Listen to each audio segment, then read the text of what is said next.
Soldiers on their first tour of Afghanistan with the Scots Guards have been settling into their new life in forward operating base Ulet in the upper Gereshk Valley. So how does life on the front line compare to life back home? Well, Ali Gibson has been finding out.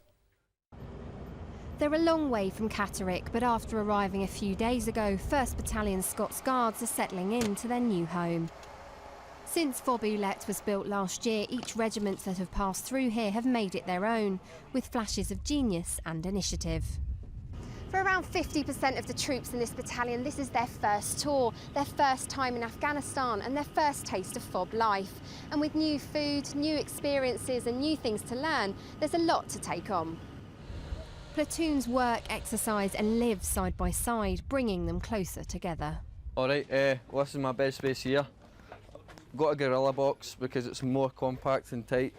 Most of my kind of serialised kit is tucked away under my bed, nice and neat. My Bergen's there, and this is my mozzie net that I sleep in so I don't get bitten alive at night, big beasties. And my what? What's it like Sorry? sleeping there? It's actually quite cosy because you're obviously in amongst everybody in the massives all day, so it's good to kind of sit in there and kind of read your book or whatever you want to do, a wee bit of downtime. Settling into life out here, it's time to put their training into practice. What sort of things are you hoping to sort of do during your tour or achieve during your tour? First contact, obviously. I like to be in a contact, see what the feeling is, what it feels like to be someone's under contact and what I would do, my first reaction would do. I've been in patrols, so I know what it's like. I just want to earn my medal and stuff like that. There's constant learning to be done, but in the quieter times, morale comes in various forms. Mail from home. I mean, I got an e-blue in a letter yesterday, and it was like, it was really good actually. I got a parcel as well, and it's just like you don't really think about how much morale it's going to give you, but it was really good actually. Yeah, to get that. With supplies of fresh food limited and dependent on deliveries by air and by road, creativity from the chefs is key.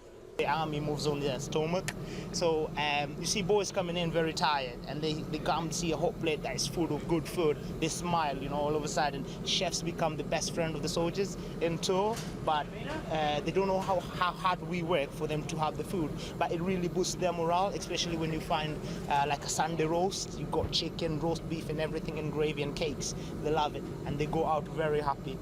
With regular patrols both in and out of vehicles and side by side with the ANSF, the Scots Guards have a challenge ahead of them.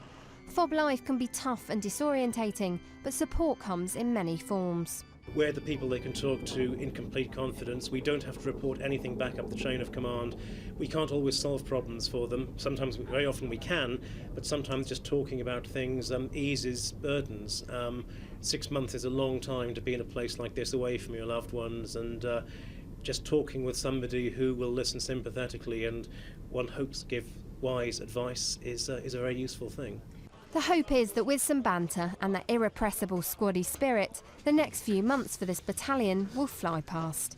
Ali Gibson, Forces News, FOB Ulet.